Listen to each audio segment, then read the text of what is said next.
All right, welcome to the show, everybody. Just a quick check here on the YouTubes. Can you guys see us? Can you hear us? Check 1 2.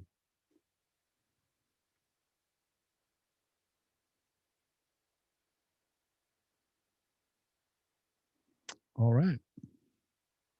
Welcome to the Lizette's in the chat. We got Juice in there. We got Vince in there. Man, it's good to see some of you guys. We weren't sure who's going to show up. Roach, Noe De Leon, first on the scene. Raider Zach was good. What's good? Let us know if you guys can see us. Quick roll call here. Yeah, loud and clear. All right, cool. Well, we're going to get into it. We got a little different start for you guys tonight. We're going to try out something new here. This is some bonus content, by the way. So I'm not going to say anything else because I'm going to have to reset it all in a minute here. So let's get started.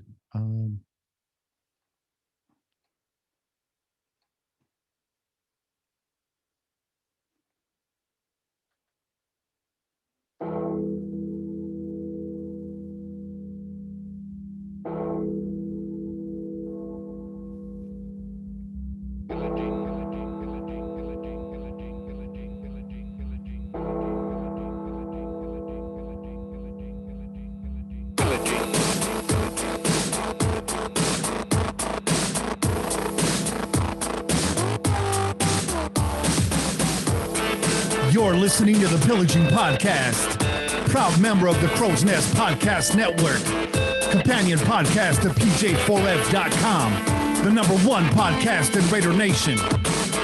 Tune in every week wherever podcasts are found. Call in and leave a message to be played on air at 408-909-PJFF. This episode brought to you by One Nation Fanwear. Check them out at onenationfanwear.com.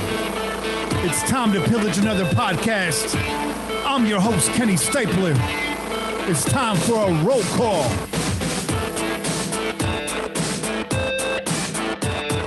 It's your boy, Che. And Bobby Wasabi. Oh, yeah. We out here, y'all. What's good, boys? What's good? Nothing much, man. Another week in paradise, bro. That's all. That's it. Hey, we still got football. That's all I'm happy about. Hey, it could have easily been like a whole Major League Baseball situation, but we got foosball, so I'm happy. Hey, foosball is here to stay. Oh, yeah. Aside from a couple of Kansas City Chiefs fans coming down with COVID after the game, I don't know if you guys read that, but hey, that's what you get for showing up to a football game in the middle of the pandemic. I'm sure they went and marched. I'm sure they went and immediately afterwards and marched in Target without their masks on. And like, yeah, herd, be part of the herd. Get the fuck out of here. In case you guys are on YouTube and you're wondering what the hell, Pillaging Podcast on a Thursday night, or you're tuning in and it's Friday morning and you're like, it's just new episode on our app. Yes, it's bonus content, guys. We're going to try to do some keys to the game shows throughout the season for you when we can, and we're going to get those in later in the week, so you have a little something to listen to pre-game. So if you want to, you can save this for Sunday morning, or in our case this week coming up Monday evening. We will be going live after the game on Monday, so there's no specific start time, but we're going to try to get together as soon as we can in studio right after the game. We are doing this remotely right now because it's a school night, and this is kind of off the cuff for us. But basically what we're going to do, we're going to give you some keys to victory. We're going to give you some key matchups, and we're going to give you the latest news on the injury report. And then we're going to get out of here. We're not going to do any news or anything like that. We may or may not have callers. The goal right here is try to keep this underneath an hour and give you some quick content to digest to get you through the weekend and ready for game day, ready for prime time.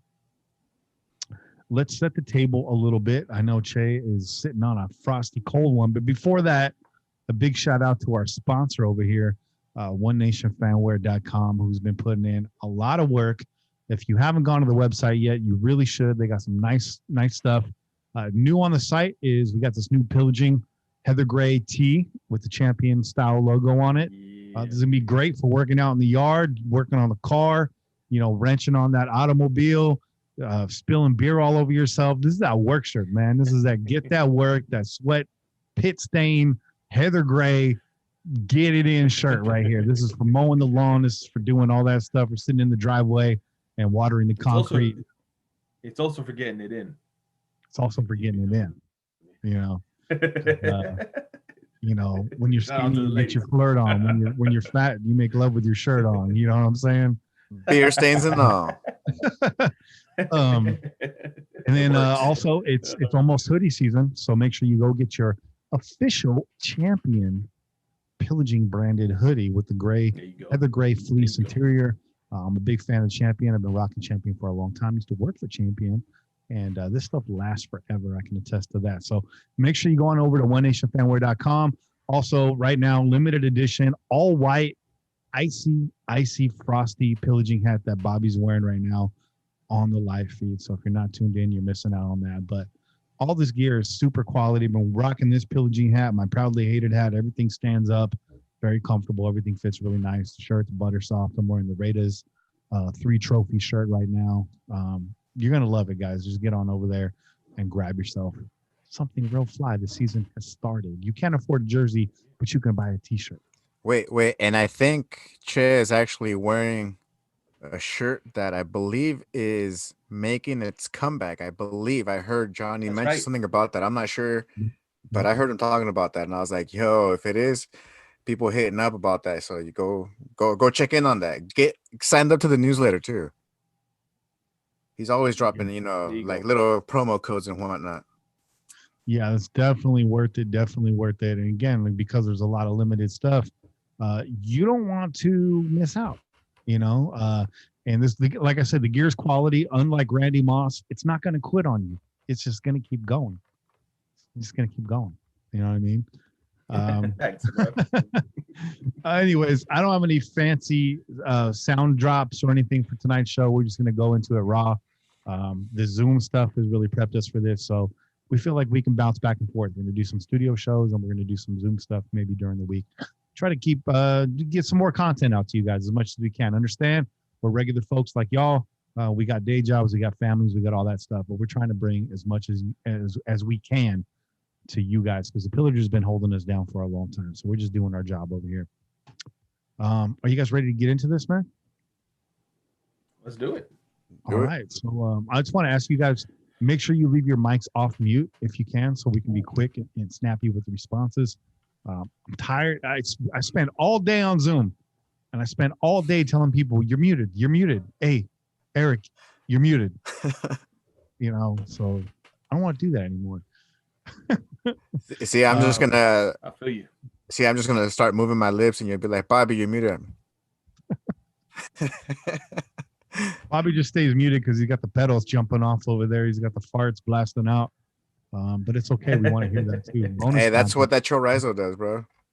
Hey, the chorizo. I can attest to that. So who wants to kick this off, man? We're gonna do key matchups first. So, oh yeah, bro, my bad. I'm gonna kick us off, bro. What kind of question is that? Kick us off, man. Here we go. Chelas con che. Hey, man. There always has to be a chela. We can't start a show without a chela. And there's the crack. Got a little bit on the keyboard. It's all right. This is a work computer. Yeah, shut up. The keyboard's putting in work right there. This is a modern times hazy IPA.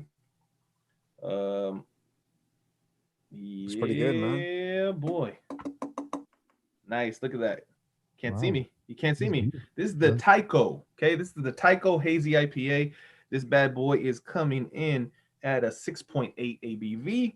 And let's see. This is the second one I've had, because I also had one throwing disc with Kenny. There you go. Oh yeah. Just refresh my memory. It's there. It's got some bitterness. Got a lot more bitterness than most hazies, which I like. I don't mind, because I'm a big fan of IPAs, and I like the bitter notes that IPAs have. But it's got that juiciness too. So the hazies have more of like a citrusy juiciness. I would say this is like more grapefruit. It has like more of that grapefruit citrus with that bitterness on the end. Well, actually, it's through the whole beer. It's through the whole beer. I'm digging it, man. I mean, Modern Times hasn't done us wrong, man. Modern Times has held us down. They make some good beers over at Modern Times, so shout out to them. Interesting little can design. I like that. I thought it was very artistic, very eye catching. So I was like, hey, that looks like something I haven't had before, and I was right. So the Modern Times always with nice cans, and Modern Times has some nice cans. I'll just leave that right there. And their beer is always really big on flavor, always really bright, always really fruity, always really crisp and fresh. Modern Times, shout out Modern Times. Yeah, this is another one. This is another one, man. Definitely bright and fruity, bitter notes, man. And reset the name on that. Which one was that again? It's Tycho. All right, right in there, that Tycho. Oh, okay. I thought you meant like Tycho, like the toys or something. I was like, that's cool, man. I'm like, they finally gave up on toys and grew up, dude. Grew a pair. They're like, all the kids that used to play with our toys are drinking beers now. We got to start making beers. Real quick before we get started, too, in the chat, or if you're listening to the playback on this, hit us up on social media. Let us know what you think of that intro music. I've been kind of sitting on it for a while. I produced that, I think, back in like February. Let us know what you think about that. I don't know. Kind of a reinterpretation of Hell's Bells and Back in Black kind of mashed up together there. So let us know what you think. We're going to keep the OG music, but hey, this is bonus content. We'll do something a little different for you guys. Let's start off. Should we start off with the injury report? Should we set the table with that and then kind of work backwards from there? I like that. Yeah. You guys? Yeah. All right, cool. That's a good idea. Let's do that. So the last time we gave you injury report was just past the game. So we have very little information on that. This injury report comes to you fresh off the presses today. Of course, we have a few more days till game day, so things could change. But not practicing today was Trent Brown, Rodney Hudson, which was not injury related. Richie Incognito with kind of a weird designation here. It's a Achilles / not injury related. So I think Richie always nursing the Achilles, but the reason why he was out was probably just the vet's day for him. Josh Jacobs, full participation. Arden Key, full participation. Nick Kwiatkowski, pectoral out, did not participate. So we got the news there that the pectoral, not as serious, not a tear, but I'd be very surprised to see him going on Monday night. Expect Nick to at least miss this week, possibly next week, hopefully back by next week. Have you guys heard anything else around that? Any kind of timetable? I haven't really heard anything more. No, nothing else. No, that's pretty much all I've heard as well. Yeah. All right. And then, of course, Henry Ruggs III with his knee did not participate, but he seems expected to go. This might be a bubble wrap situation, just trying to not work it too much and save him till Monday. What were your guys' thoughts seeing him not practice? Did he practice at all this week that you know of? I haven't heard nothing about him actually practicing or not, but the way I see it, we have to be careful, especially seeing how we didn't have no preseason games. You saw around the NFL how many injuries there were all across the whole NFL. And there was some that were just, minor, that they'll be okay to just, season-ending injuries. And so, I mean, why risk it right now? Same thing why they got some of the vets sitting. I remember not last year, but the year before when we had Marshawn Lynch just sitting down, basically not really participating, or he'd be super limited to a lot of the practices. And it was just because they didn't want to put that much extra stress on him. So if anything, I see nothing to worry about. It's just trying to be extra careful and making sure that, he's able to bounce back, which he will be. And, it's just super precautions. That's all it is. Yeah, he said he's feeling fine. He said it wasn't as bad as it looked or anything like that. But like we were saying, on Sunday, when it comes to leg injuries, ankle injuries, they all feel bad for the first 20 minutes. You got to really take it easy and see, after the swelling and everything clears up, what it looks like. But it looks like no tissue damage or anything like that. So yeah, Ruggs maybe limited on Saturday. Hopefully he's a full go for Monday. We're going to need him in the arsenal. Jason Witten did not participate, not injury related. Again, you're seeing the trend. The vets had the day off today. Monday Night Football gives them a little bit of a breathing room. These guys should all be ready to go. And of course, last but not least, Sam Young, the backup right tackle with a groin injury, did not participate. Those groin injuries have a habit of lingering. If anybody's ever played sports, had a groin injury, you know that's the center of everything. Pretty much any movement you do, upper body, lower body, that groin is in the mix. That's going to hurt. That's going to plague him for a while. So unfortunately, Sam Young not going to be able to go. It's going to be on Brandon Parker or Denzel Good. Hopefully, Denzel Good doing pretty good in spot duty there on Sunday, right, Che? Yeah, man. I mean, like we said, your boy Derek Carr made mention of that he basically you couldn't tell you how many snaps Good had played at right tackle in practice, right?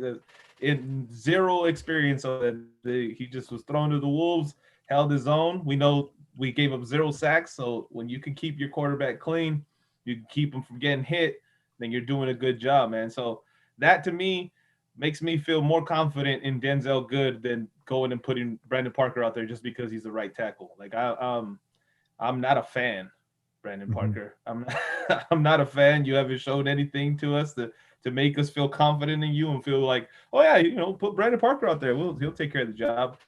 Denzel Good came in last season, filled in the interior of the offensive line when he was needed, and he performed that then too. So go with the hot hand. Go with the dude that's produced for you. Don't take your chance just because he doesn't have the label of right tackle. That doesn't make no sense to me. Play your best backup offensive lineman and get out of there as best you can. Yeah. Let's move on to the Saints injury report. Very small compared to ours. The most notable one, obviously, being Michael Thomas. They're saying that injury is a lot more serious than they realized. He's probably going to miss a few weeks. Manuel Sanders sat out, not injury related. And then defensive end Marcus Davenport with an elbow injury did not participate. Everything else looks pretty normal over there for the Saints. So that's your Thursday night injury report. Things will probably change as we move through the weekend. I think Friday is the final one. And just pray for the best. Hopefully we get those guys back. In my opinion, Trent Brown needs to get out there. Same problems he had last year. As a guy that's been up and down with my weight, I have a lot of lower back, lower body issues when I'm way overweight. I know we like the fact that Trent Brown's big and nasty, but I think he can afford to lose maybe about 30 pounds and get that calf some relief. I think that's the remedy because this ain't going to go away. Real quick before we move on, shout out to Damage Incorporated. Thank you for the donation. Very generous. Appreciate that. Always donating. Salute, Damage. Always keeping these rum barrels full. But that's your Thursday night injury report. All right. So let's move forward. Let's do some key matchups, and then we'll funnel that down into the overall keys to victory.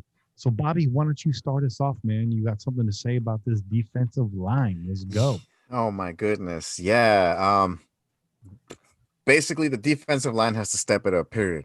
That's it. I was looking up at some of the stats, and honestly, I was like, where I thought I was looking up, what was it, like the Matrix? Because all I kept seeing was like zeros and ones, and I was like, where's a couple extra, 2s or a 3 or something? And there really wasn't a lot, man. And it was pretty sad and disappointing. The only sack of the day was basically a shared sack between Mo Hurst and Carl Nassib.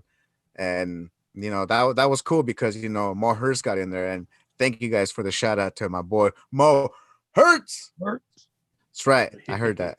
So thank you guys. I was over there shouting it out, in between the happy birthday song, scared my sister a little bit, but it was cool. It's fine. But you know what? And the other thing too, like I said, I saw was minimal QB pressure.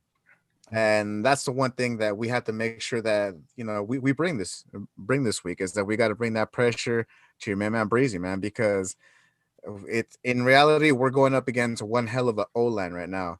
And if Drew Brees gets time to, be Drew Brees, it's not going to be a good time for our secondary, man, because also looking at those stats, shout out pff.com, thank you, was that our secondary was doing all the work. And I was like, man, our line has to step it up that much more. I understand, like I said, that we're going up against an O-line that's basically like top 3 offensive line of the NFL, but we still have to, not pussyfoot around that stuff, man. We had to, go in there. And in reality, all this preseason and training camp chirping and all that was going in, it's time to actually cash it in. Arden Key. That's right. Oh. I'm calling you a fucking training camp superhero. Seriously, everybody was out here, like saying like, yeah, Arden Key's gonna bring it and blah blah blah. It's what was it? It's Alden Key again. That's gonna happen. And I was like, dude, people, just relax, okay? I was like, it's nice. I remember seeing him in the backfield, but I didn't see him doing anything. And once again, I didn't see him doing much again this last week against Carolina. Like I said, I understand it's kind of like a preseason game, but it's not preseason, man. This is for keeps right here, dude. Mm-hmm. And that's the one thing. It's like, this was one of the guys that was talking the most crap, and it's like, dude, just get out there, man. And it's not just like, it's not just on Arden Key. I'm not saying that, oh my God, he's the one who's going to be the key, no pun intended, to the whole, the key of the game and everything. But it's like, we have to make sure that everybody steps up and actually disrupts that rhythm that Breeze is just so used to having, man. Because, we all know that, yeah, he ain't no spring chicken or nothing like that, but given enough time, he can make things happen, man. And that's the one thing I was actually paying attention to last week was, besides our game, was also figuring out what was going on with Tampa Bay and with Breeze, seeing the old timers going at it, man. And it was crazy, man. I was expecting seeing, a couple AARP, again, diplomas flying around there, but nothing like that happened, but it's just that, man, get in the backfield, disrupt Breeze, D-line, make it happen. That's right. Drew Brees got that Sizzler discount though. Hey, he goes to Coco's, bro. He's got that early bird special. He's got that. Hey, seniors got that discount at Sizzler. Man. Don't forget. Here's a hot take, and I feel like I've said this once before already, but is Arden Key the new Bruce Irvin? Oh no, I have not heard that. Man, I don't know. A lot of talk. I hope not. Very little action. Where's the action, bruh? Where's the action? It's about action over here. We're missing Kane, so I had to get a little clapping. Right there. I noticed I've been clapping a lot more ever since I shut that down. I need to fucking cut it out. You gotta start doing that, bro, at all your meetings, bro. This is why we got. Shay, why don't you get in here really quick? Why don't you give us one of your key matchups for Monday night's game?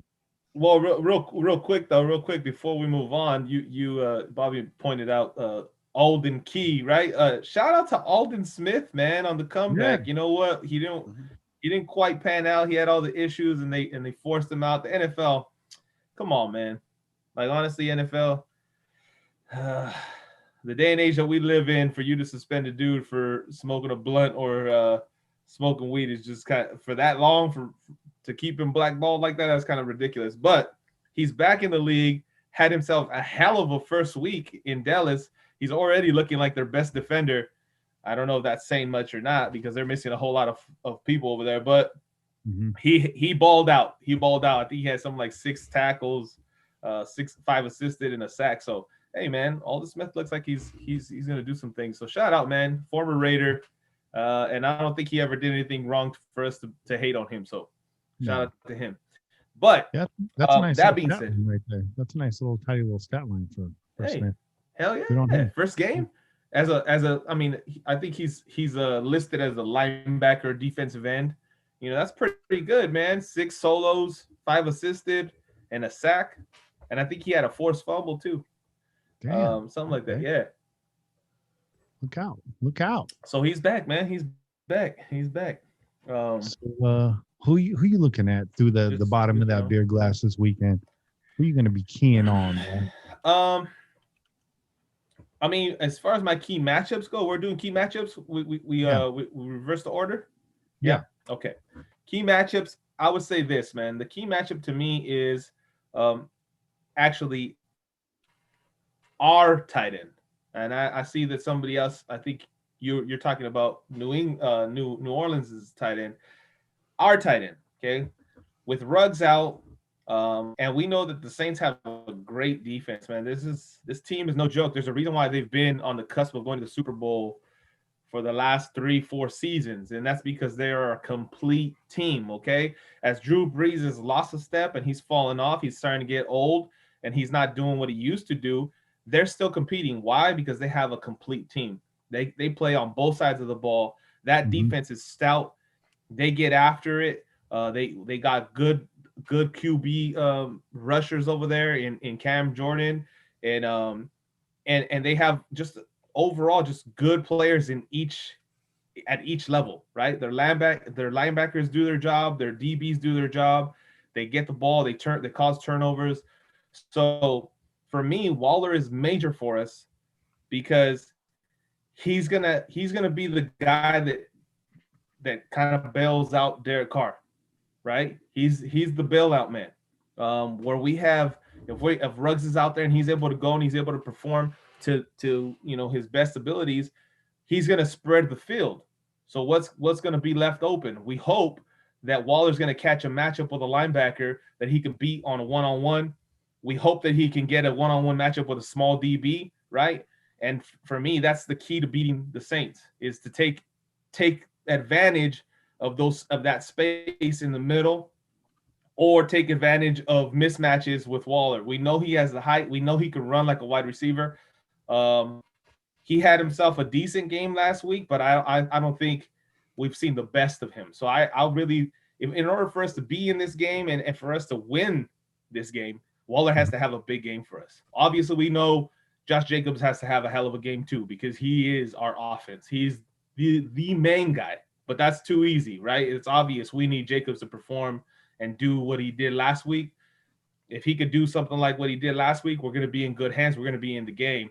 But if Waller can have himself a game to go along with that, that will be what pushes us over the hump and possibly gets us that W, man. And, it's nothing's out of the possibility. With none of us except for Bobby Hope over here predicted that the Raiders would beat New Orleans, right? We all said this was going to be an L, but Bob Hope over here is hope. And you know what? I love Bob's positivity, man. Hey, I'm all about the positivity. Hey, dude, I'm gonna jump over Lake Merritt on that fucking little golf cart, bro. I'm gonna do it, man. It's gonna happen this Sunday. Tune in. You heard it. You heard it here. Just to kind of piggyback on what Shay was saying about Waller, something I'd like to see this week, which we've seen in the past, this wouldn't be brand new. I had the opportunity going on the Believe Sports Network this afternoon with Dennis Ackerman. So if you follow that, make sure you check it out. I'll be tweeting the link out probably tomorrow. But he had a really cool, I won't say it's cool. It's kind of a daunting stat line. For 44 games in the row, the Saints have not allowed 100 yards rushing.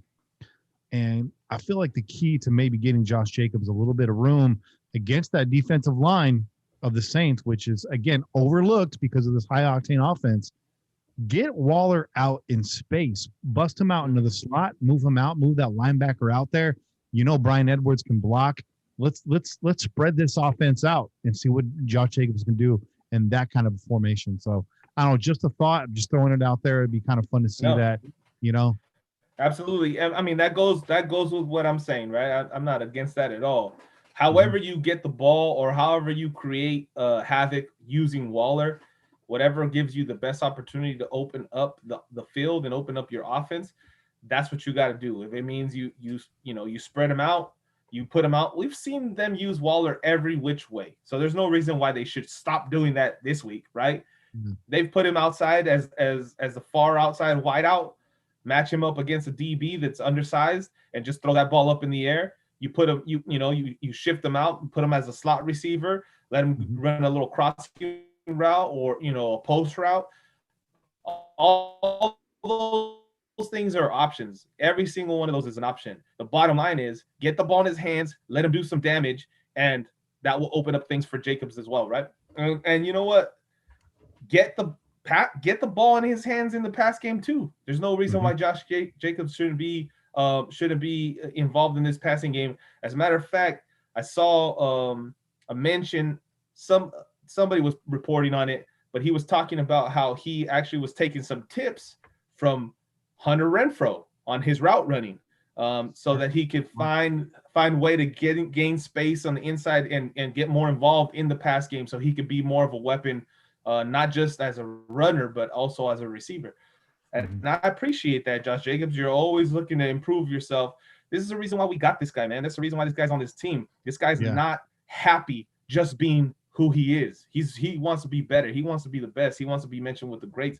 And I love that, man. This guy's going to be – he's special. We already know he's special. That's that old school Raider mentality, man. Remember how they used to basically stay there an extra hour or two after practice.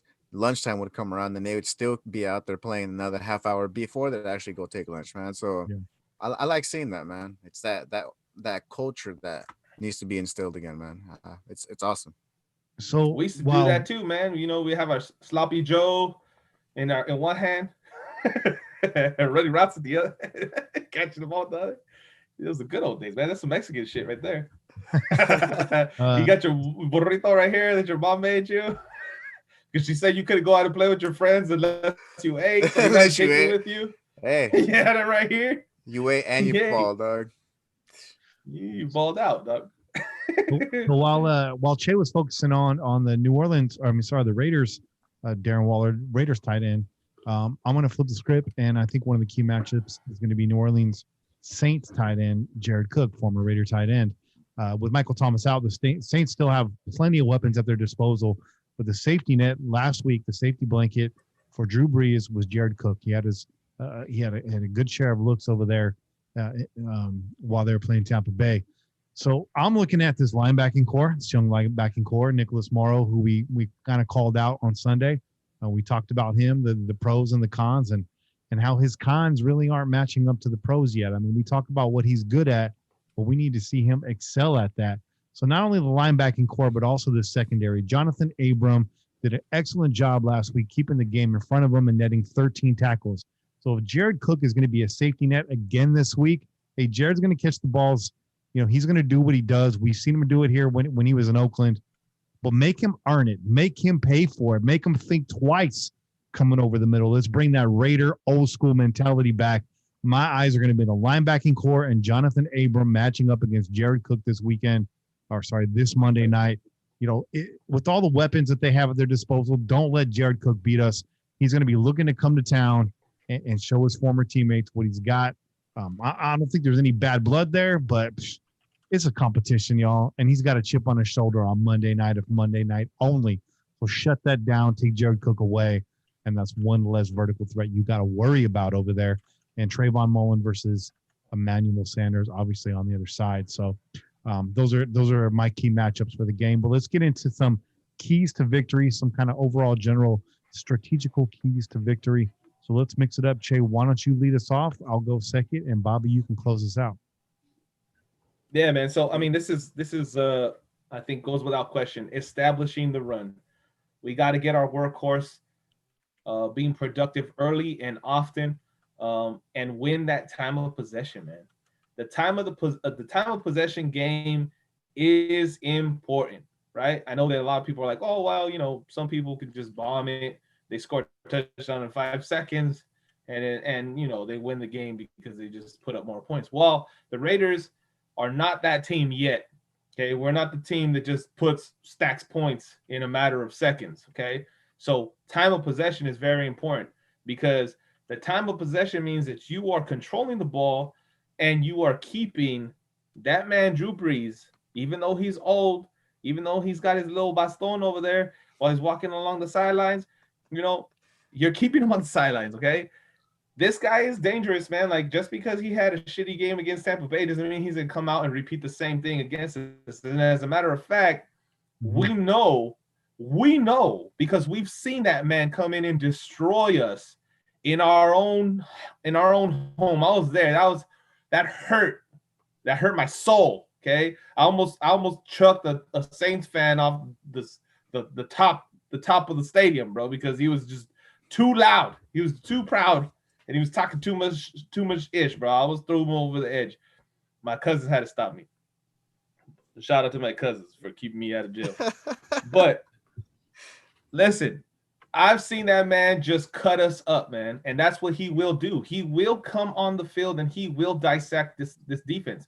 He knows one thing. He may not have the arm strength that he used to. He may not have the athleticism, but he does have the mind. He can see the field and he can break down a defense. And this is a young and inexperienced defense. Okay. So the last thing you want is to put this man with all this time on his hands, with all this experience out there against a young, youthful, inexperienced defense.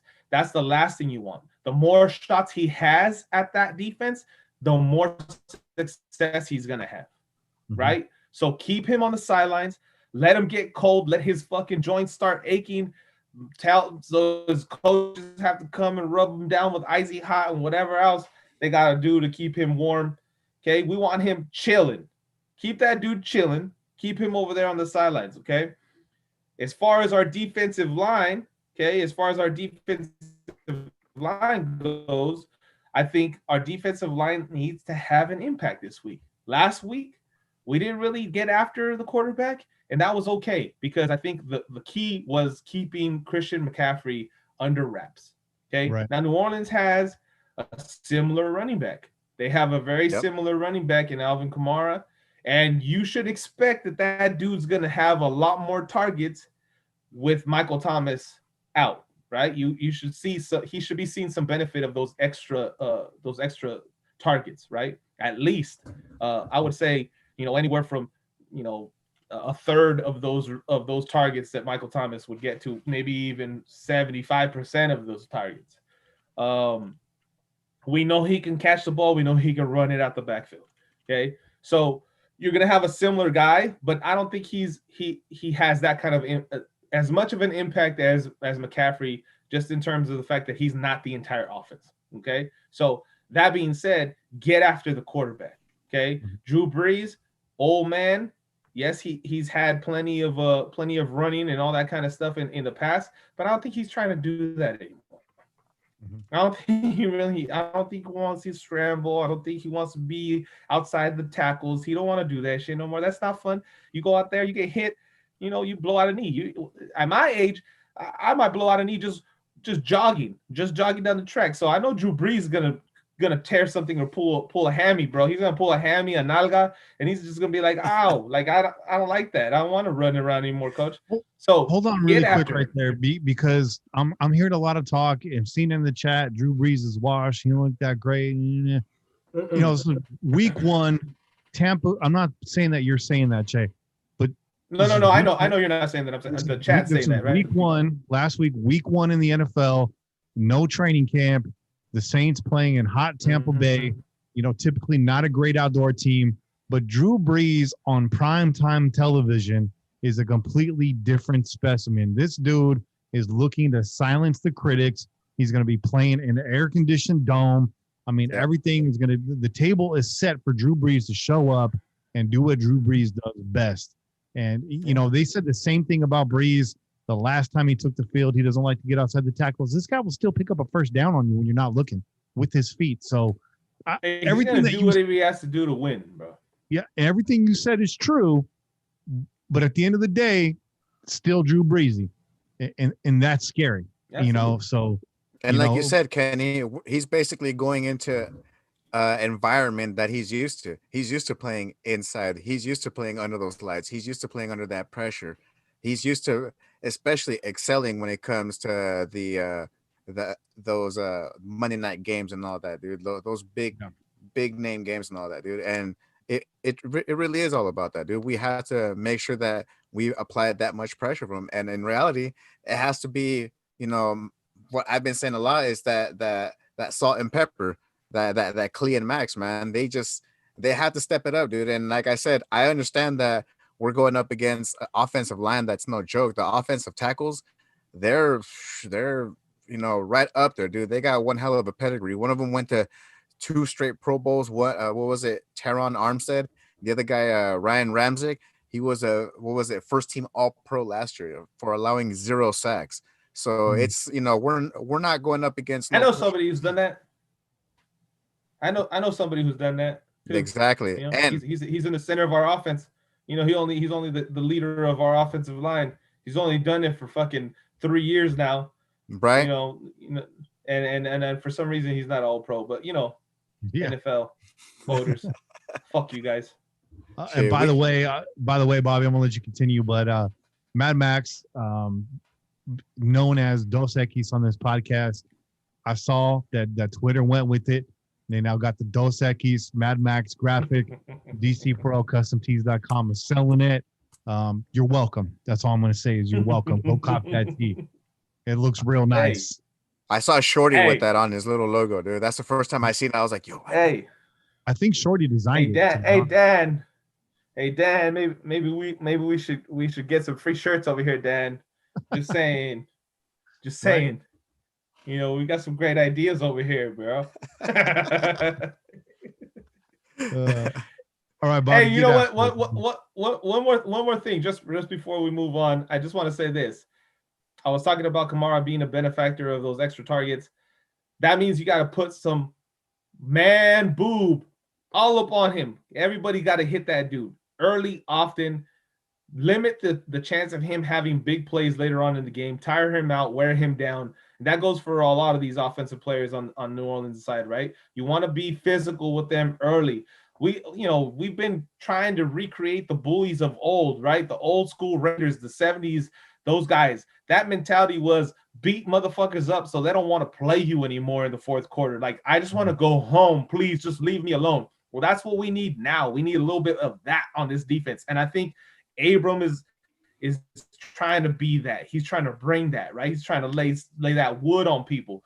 We need to see more of that, and we want to see these guys fading in the fourth quarter. We don't want to see them all, energetic and pumped up because they can take a win from us. Even though we expect them they're the better team. We expect them to have a better chance of winning this game. But hey, man, if you do the right things, there's no reason why you shouldn't have an opportunity to pull this one out, Raiders.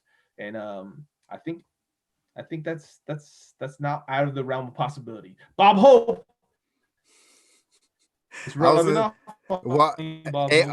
Honestly, it just goes back to that Dos Equis right there, bro. It's as long as they create that pressure, and it's funny because we're over here talking about how Drew Brees wants to silence everybody, that he could still make it happen and blah blah blah. I think, in my opinion, honestly, I think Cleveland is tired of all that. Oh, you were supposed to be number 4 and you're not playing like it and blah blah blah. I honestly think that this is the night that he makes it happen, because all eyes are on him. Everyone, that's the only game happening on that evening, and everyone's going to be paying attention. And honestly, Drew Brees, like I said, he is a little bit older, but it is the beginning of the season. He might want to, move a little bit more and this and that. But, once Clee or those Equis lay that wood on him, dude, it's that's it right there. But they got to step it up for sure, because the last game against Carolina, I believe they combined for 5 tackles, and I believe it was like 1 pass defended. And, going up against Drew Brees, that's just honestly not going to cut it, man. They have to create that much more pressure so they could collapse that whole pocket and just have him, basically, force him to think on his feet. If you start doing that, it's going to disrupt the whole thing. And then he will start relying more on Jared Cook, which will be lined up and, zoning in and whatnot. But it's all up to that. It's all up to that salt and pepper, man. Honestly, you guys want to say that you guys are the Raiders of old? Make it happen right there, y'all. I want to say this about our boy Cleveland. He was the highest rated defensive lineman last week for our team. He was shifted in and out, right? He played a lot of out on the outside, inside. They moved him around. He was the highest rated defensive lineman on our team, despite the fact that we didn't see the stats. He was the highest rated defensive lineman on our squad. So keep that in mind, because he affects the game in a lot of ways. Nice. I like that. But absolutely. As I've said, it's not just one person. Remember, it takes a village, man. And in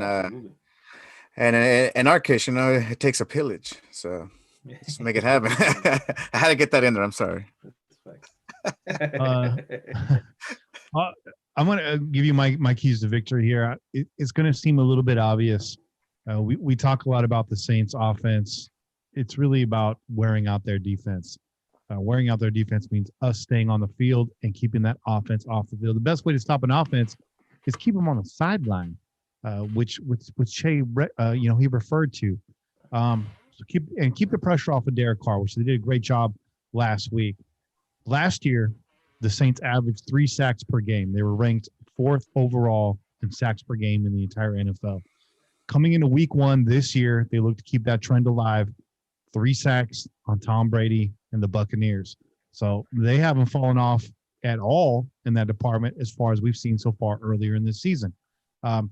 With pass protection coming at a premium in Las Vegas, with Trent Brown down, Sam Young down, now with Denzel Good getting the call, that's going to be a key, is keeping those defensive ends at bay. What's the best way to do that? Pound the rock. Give it to Josh Jacobs. Now, here's the bad news. Like I said earlier, 44 games in a row where the Saints have allowed less than 100 yards rushing. They're averaging about 93 yards. If Josh Jacobs can get to at least 100 with another 30 coming out of the backfield in passing, in receptions, I think that's a major key to the victory right here. Look at what this defense did to the Buccaneers last week. 2 interceptions and 1 forced fumble. That's going to be big. I mean, they put 34 points on the board, short field. It's the same way that we were winning in 2016, guys. Turnovers, get the ball. So I'd like to see the Raiders get their first turnover this week, and I'd like to see a nice mix of the run game and the short passing game. This is going to be a classic John Gruden game. Protect the ball, don't turn it over, and keep them off the field. Win the time of possession battle. We had it last week. We edged them by 5 minutes, and it still wasn't enough. It came down close to the end. So that's what I want to see, is more ball control offense, and just keep Drew Brees off the field. Wear that defense out, wear them out. Ruggs should be back in the mix. So, again, short passing game of Ruggs, Waller, Josh Jacobs in the mix. And I'm going to keep saying it until it actually happens. Bryan Edwards is going to get his first touchdown of his career this Monday night. This is the game. So those are our keys to victory. Those are our key matchups. We gave you the injury report. We'll do a quick roundabout right now and give you our score predictions. Bobby, you're up first. What's your score prediction for this game? You guys are really gonna do this on Bob Hope now, right? Yeah. Dan, make that shirt happen, Dan. Let's see. All right, damn, I wasn't even ready for this, but you know what? I'm actually make it a high flying score. It's gonna be 35-31. Do you want to give us a winner? I already said it, bro. We're gonna win. We're gonna win. All right, yeah, dude. Win. That's right. That was in your prediction. You're the only one with the W right there. I like that. I can't go back on it, bro, because dude, Shorty will find me, bro.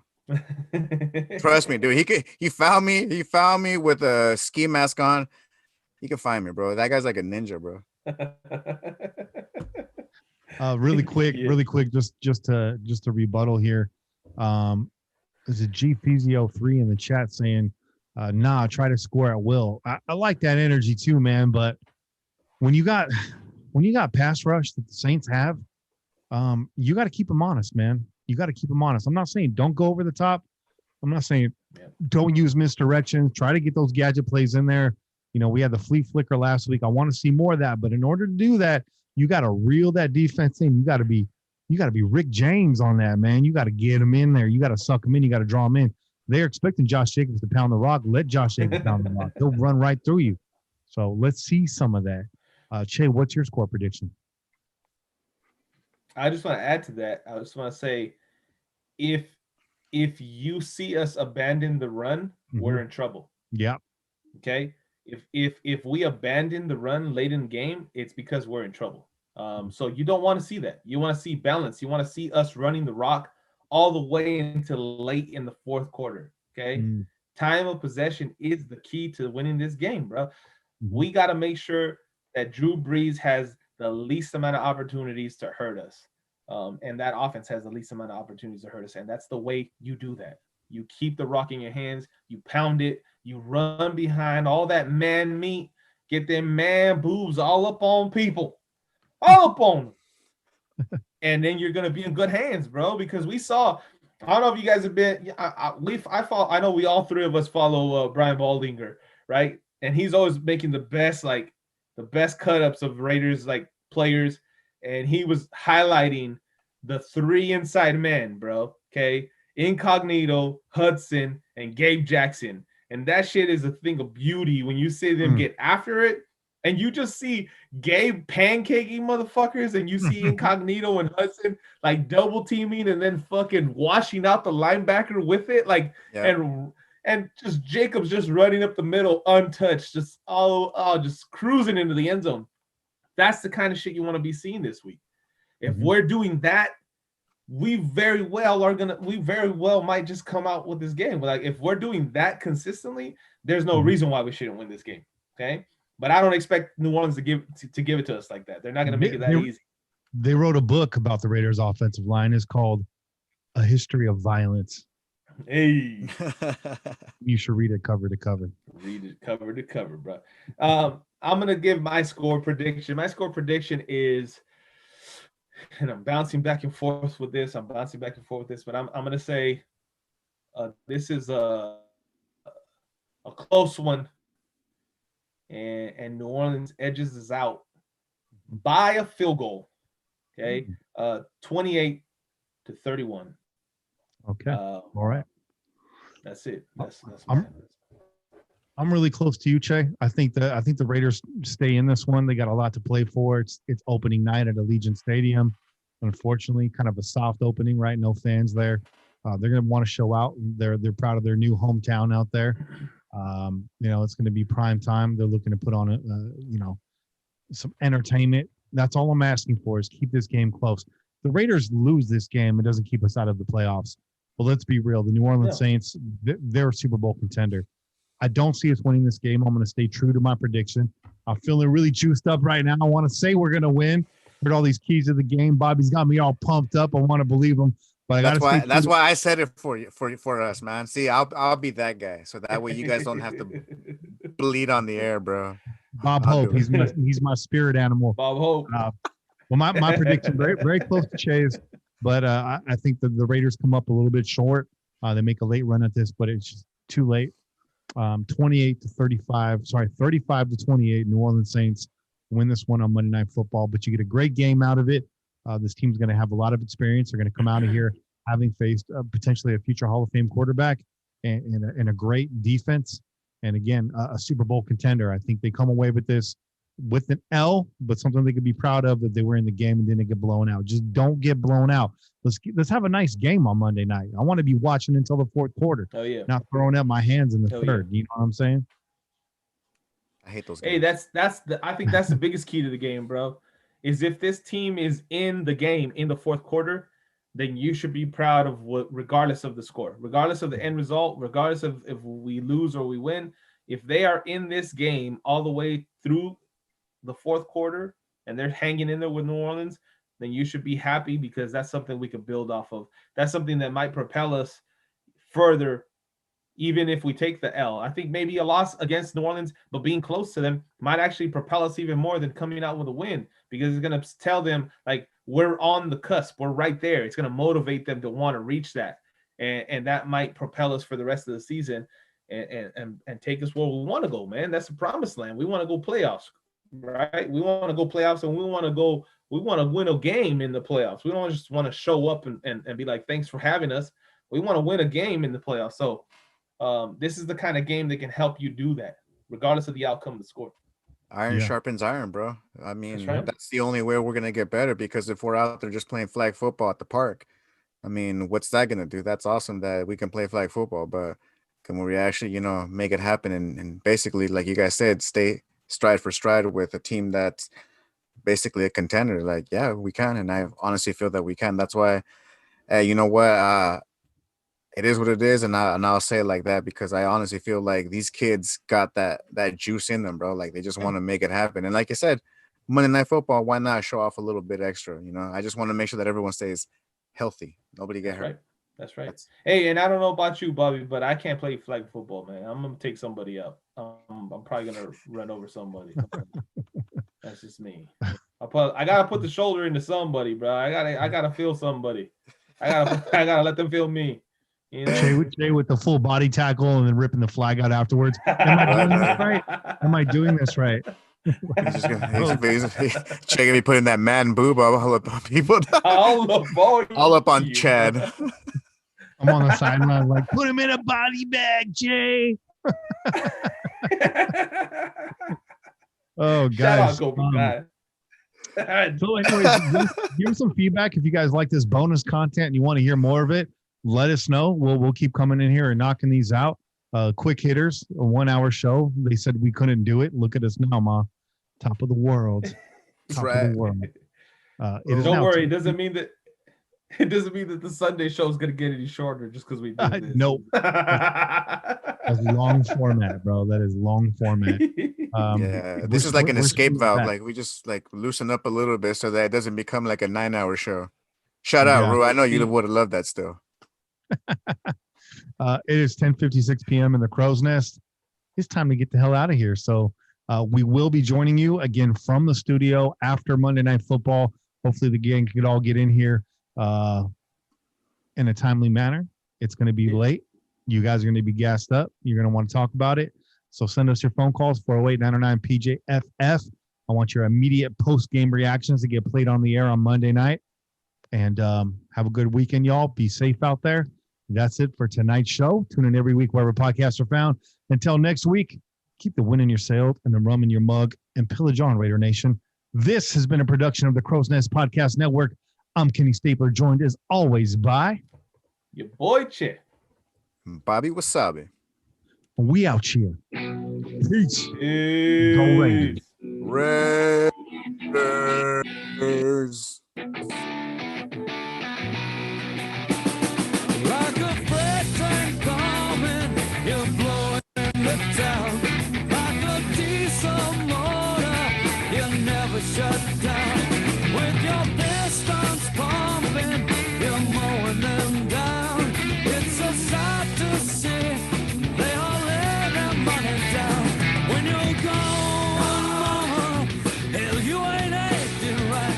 When you're gone, mama, I can still see your eyes. When you're gone, mama, this'll be my last goodbye. When you're gone, gone, gone.